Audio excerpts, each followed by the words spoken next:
Zacząłem, wzięliśmy, zasnęliśmy, wzięłam.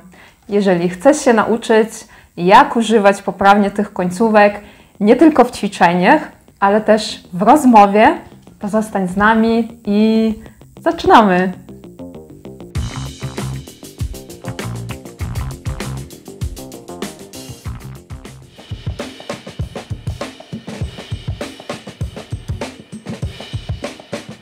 Chciałam Cię na początek zapytać w ogóle, czy pamiętasz ten moment, kiedy po raz pierwszy liznąłeś pisanie, tak mówiąc kolokwialnie?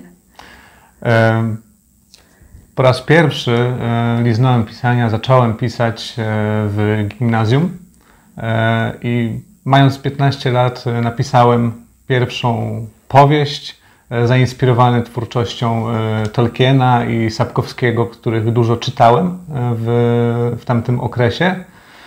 No, książki nie ukończyłem, aczkolwiek jest to fajna pamiątka, którą mam gdzieś zachowaną na dysku komputera.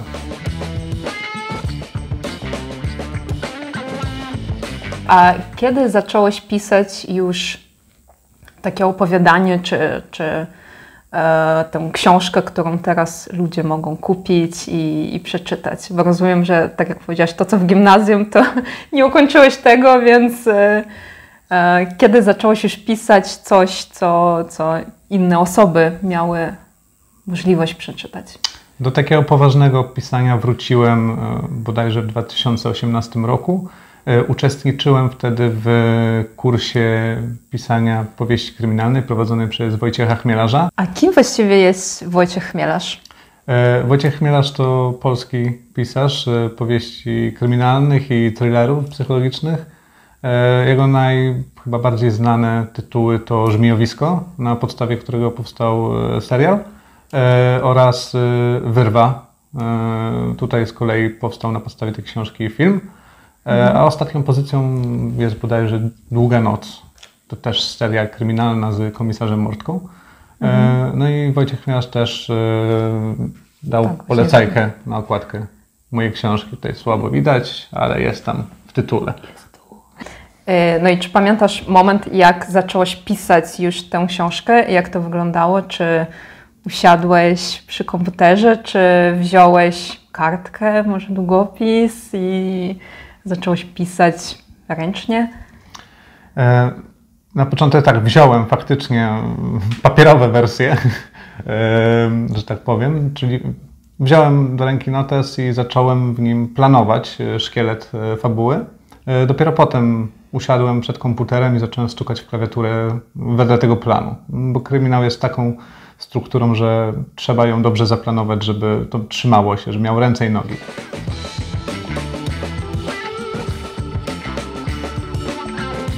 Zupełnie nie wiem, jak wygląda ten proces wydania książki.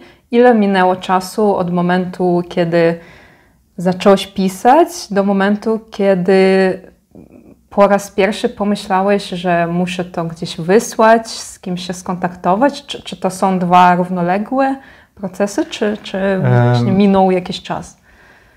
Jeśli chodzi o sam zamiar wysłania powieści, no to powstało w momencie, kiedy już zacząłem tworzyć, bo tworzyłem z zamiarem udostępnienia tego gdzieś dalej.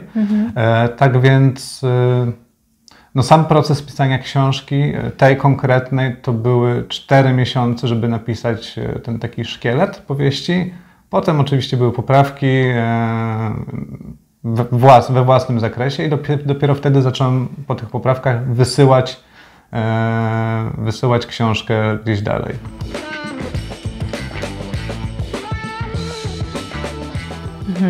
To ile minęło czasu od momentu, kiedy właśnie już zrobiłeś własną korektę, do momentu, kiedy to już ktoś inny zajmował się, tak nie wiem, czy mogę tak powiedzieć, tym tekstem? W tym przypadku może tak, od samego momentu pomysłu do momentu, aż zacząłem pisać, to nie minęło dużo czasu, tak? No to był dosłownie tydzień, jak miałem pomysł, zaplanowałem, usiadłem i zacząłem pisać. Ale dużo czasu minęło, żeby tę powieść wydać, bo od kiedy ją ukończyłem, czekałem 3 lata aż odezwał się jakiś wydawca, który chciał ją opublikować. Tak więc tego czasu minęło sporo. I jak wyglądał u Ciebie ten proces pisania? Czy na przykład miałeś taką sytuację, że zasnąłeś podczas pisania? Nie, z racji tego, że przede wszystkim piszę z rana i w godzinach popołudniowych, najczęściej robiłem to w dni wolne, kiedy miałem inny grafik pracy. Teraz robię to głównie w weekendy, ewentualnie wieczorami, ale mimo wszystko nie zdarzyło mi się, żebym zasnął nie zasnąłem. Nie zasnąłem nad pisaniem. Zdarzyło mi się z kolei obudzić. Zdarzyło się, że się obudziłem w środku nocy, bo miałem jakiś pomysł i chciałem go sobie zanotować. Więc nie zasypiam, prędzej mnie to budzi.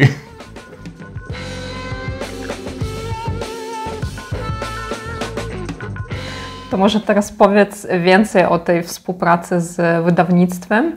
Tutaj też użyję takiego kolokwialnego powiedzonka. Czy to, nie wiem, czy to była pani redaktor, czy właśnie redaktorka, czy redaktor, czy cały zespół, czy cisnęli ci ludzie? Jeśli chodzi o mojego wydawcę, właśnie, czyli wydawnictwo Osobliwe, to tam współpraca przebiegała merytorycznie, profesjonalnie w takiej przyjaznej atmosferze, więc nikt mnie nie cisnął o terminy. Zdarzało się, że raczej bardzo szybko odsyłałem teksty. Tak więc myślę, że nie doświadczyłem tego. Po prostu starałem się oddawać wszystko jak najszybciej. W ramach jeszcze współpracy z tym wydawcą mam jeszcze opublikowane 2 opowiadania w 2 różnych antologiach, a ponadto jeszcze wydałem 2 kolejne opowiadania w formie elektronicznej w innym wydawnictwie, w Pulp Books. No ale tak cały czas patrzę jeszcze tutaj na inne książki, które mamy. Tak, też mogę zaprezentować. No właśnie. Tak, to jest najnowsza antologia Paprociach tańczące. Tam jest moje opowiadanie, taki kryminał retro i science fiction, i w liściach szumiące tutaj z kolei mamy thriller.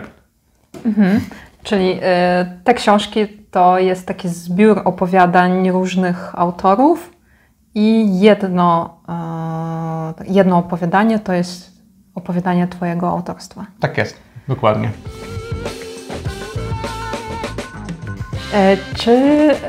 Powiedz teraz proszę, czy podjąłeś już decyzję o napisaniu kolejnej książki? W zasadzie taką decyzję podjąłem już w momencie siadania i pisania Klubu Białych Zębów, ponieważ chciałem i chcę iść jakby w kierunku tej twórczości. Chciałbym się rozwijać, na razie równolegle z karierą zawodową. Kto wie, co się wydarzy w przyszłości. Może kiedyś to będzie mój jedyna ścieżka, tak? Ale na ten moment jest to po prostu hobby, które w bardzo fajny sposób się dla mnie rozwinęło. Czy teraz już piszesz drugą książkę, czy nie?